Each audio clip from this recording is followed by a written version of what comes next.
नमस्कार। हमने अपनी पिछली क्लास में कंसाइनमेंट अकाउंट से रिलेटेड कुछ पॉइंट देखे थे। देखिए, एटलीस्ट कंसाइनमेंट होता क्या है, किसे कहते हैं, हमने अपनी पिछली क्लास में थोड़ा सा देखने की कोशिश करी थी। कमीशन के बारे में थोड़ा समझाया था। आज हम थोड़ा आगे बढ़ते हैं, कंसाइनमेंट को लेकर कुछ एंट्रियां वगैरह समझेंगे, कुछ पॉइंट्स को क्लियर करेंगे। तो सबसे पहले कुछ ऐसे पॉइंट आते हैं जो हमारे यहाँ पे कुछ हद तक इम्पोर्टेंट होते हैं और जिनका मीनिंग हमको जानना थोड़ा सा आवश्यक है। मैं उन पॉइंट को आपके सामने बोर्ड पे लिखने की कोशिश कर रहा हूँ, आप लोग बड़े ही ध्यान से समझिएगा, समझने की कोशिश करना।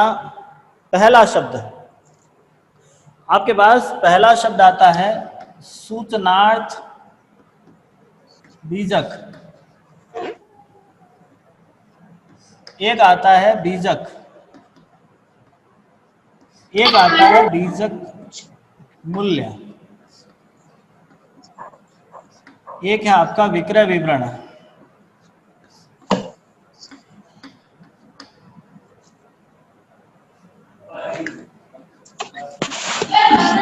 मैंने आपके सामने कुछ पॉइंट लिखे हैं, हमने आपके सामने कुछ अलग अलग पॉइंट लिखे हैं। इनका पहले मीनिंग जानने की कोशिश करते हैं, क्योंकि ये कुछ ऐसे पॉइंट है जो हमारे कुछ हद तक इंपॉर्टेंस रहेंगे आगे के लिए। सबसे पहला आता है सूचनार्थ बीजक।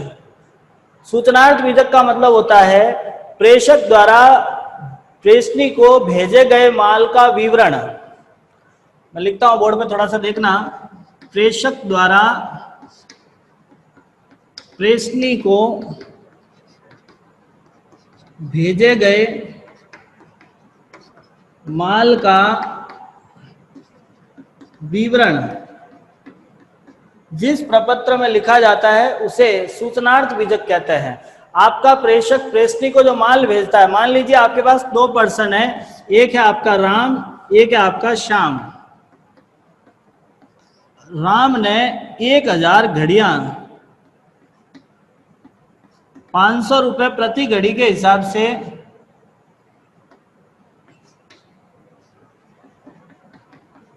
पर भेजी है।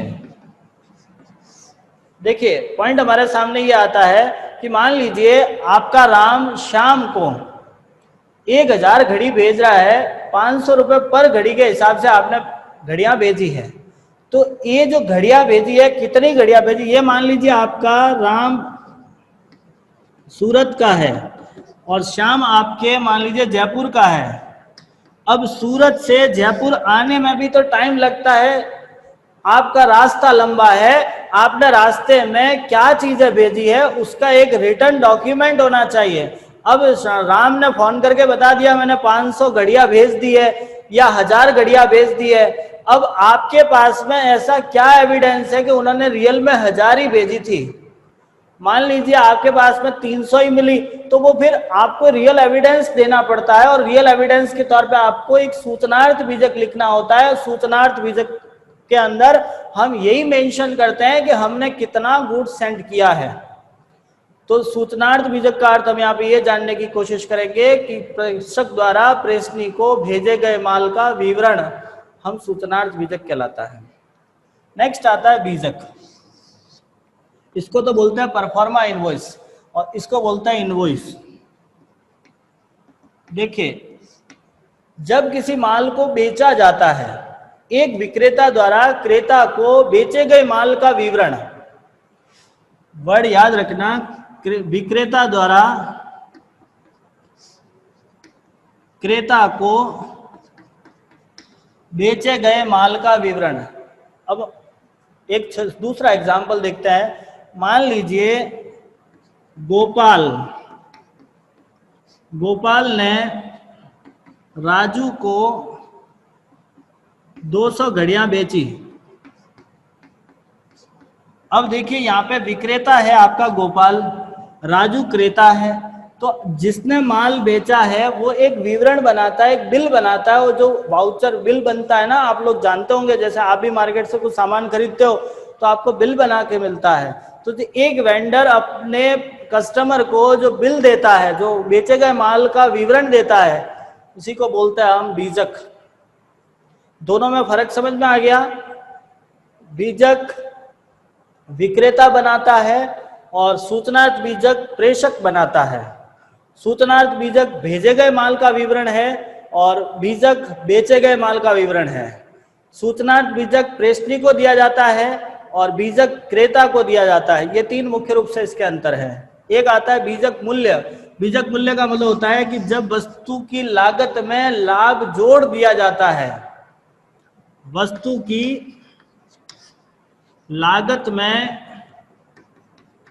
अपेक्षित लाभ जोड़ दिया जाता है, अपेक्षित लाभ जोड़ दिया जाएगा, मतलब एस्टिमेटेड प्रॉफिट आप उसमें ऐड कर लोगे तो आपके पास जो पीछे बचेगा वो आपका इनवॉइस प्राइस कहलाता है। नेक्स्ट आता है विक्रय विवरण। विक्रय विवरण क्या होता है, तो आप इसको समझना कि प्रेषणी द्वारा बेचे गए माल का विवरण।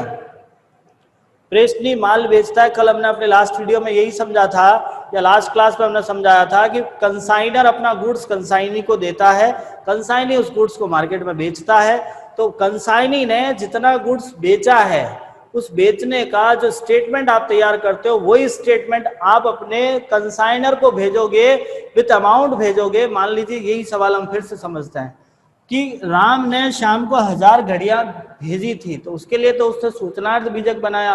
अब शाम ये कहता है मैंने इसमें से 800 बेच दी है, तो 800 घड़ी जरूरी, उसने 500 के बदले में कोई घड़ी 700 में बेची होगी, कोई घड़ी 710 में गई होगी, कोई 800 रुपए में भी गई है।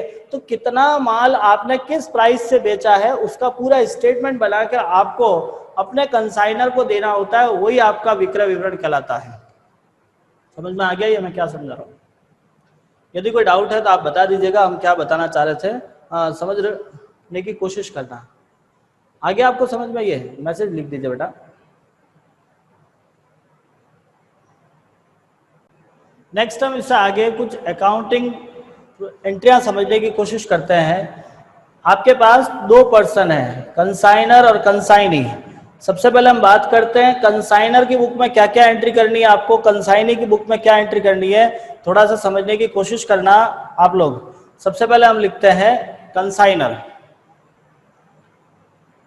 इन द बुक्स ऑफ कंसाइनर और in the books of consignee, दोनों को हम कंपैरेटिव समझने की कोशिश करेंगे, कौन सी एंट्री इसमें क्या होती है, पास वाले में क्या होती है। तो पहला काम, सबसे पहले आपका कंसाइनमेंट स्टार्ट यहां से होता है माल भेजने पर। माल भेजने पर, ये जैसे ही माल भेजेगा एंट्री करेगा कंसाइनमेंट अकाउंट डेबिट। देखो इस प्रकार के बिजनेस के लिए एक अलग से अकाउंट खुलता है, वो होता है कंसाइनमेंट। हम अपनी बुक में एक अलग से अकाउंट खोलते हैं कंसाइनमेंट, तो हमारी एंट्री होती है कंसाइनमेंट। देखो कंसाइनमेंट का नेचर होता है नॉमिनल अकाउंट का, जहां प्रॉफिट होगा तो क्रेडिट करना है, लॉस होता है तो डेबिट करना है। एक ट्रेडिंग अकाउंट के नेचर का ये अकाउंट होता है कि आपको लगता है जहां प्रॉफिट होने वाला है या प्रॉफिट हो रहा है तो उस समय आपको क्रेडिट करना है, लॉस की स्थिति में डेबिट करना है। तो हम यहाँ पर ये समझते हैं सबसे पहले आप यहाँ माल भेजते हो, आपको कंसाइनमेंट अकाउंट डेबिट करना है, पहला काम। Our first entry is when we have sent the goods for consignment, then our entry is consignment account debit to goods sent on consignment. We are creating a new account, goods sent on consignment.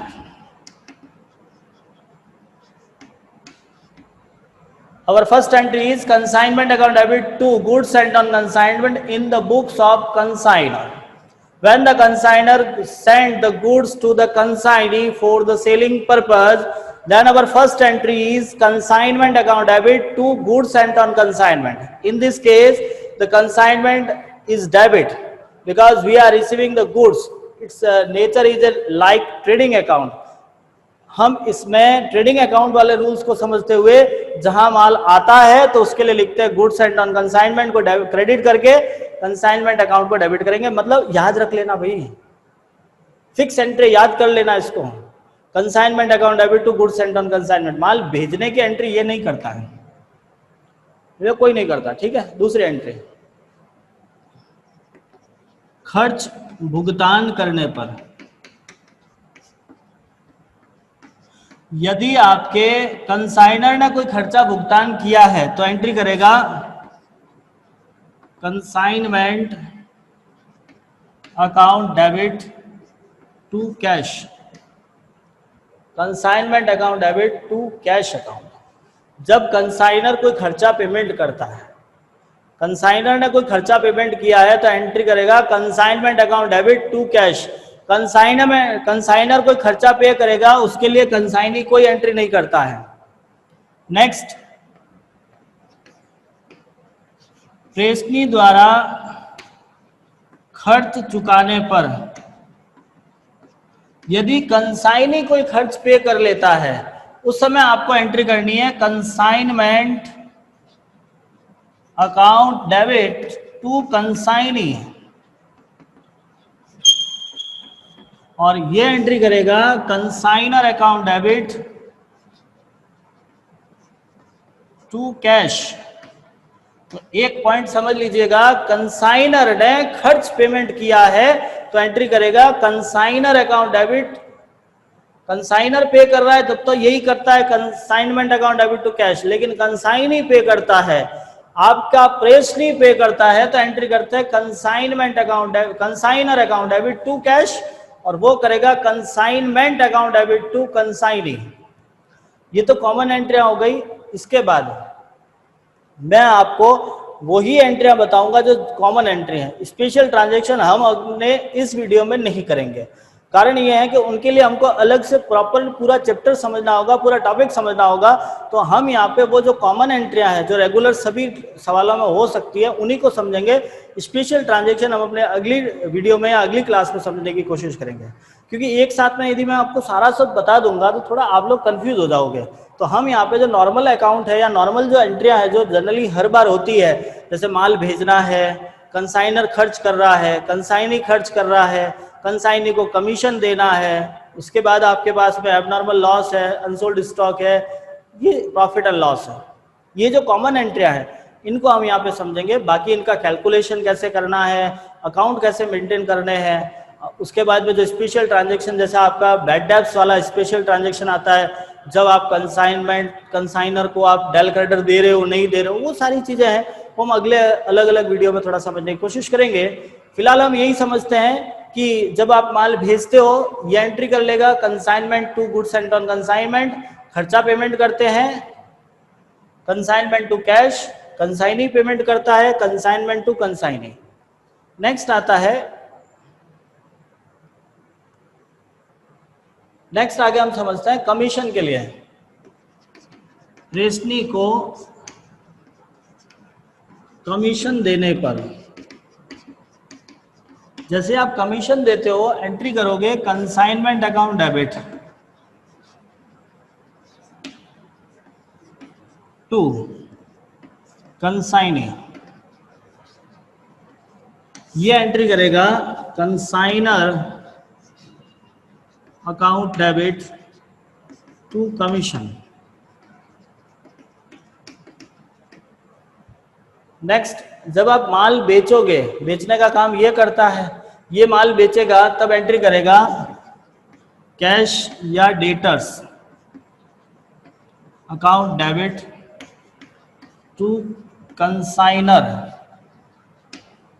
जब आप माल बेचेगा, cash बेचता है तो cash account debit, उधार बेचता है तो debtors account debit to consignor, और ये एंट्री करेगा कंसाइनी अकाउंट डेबिट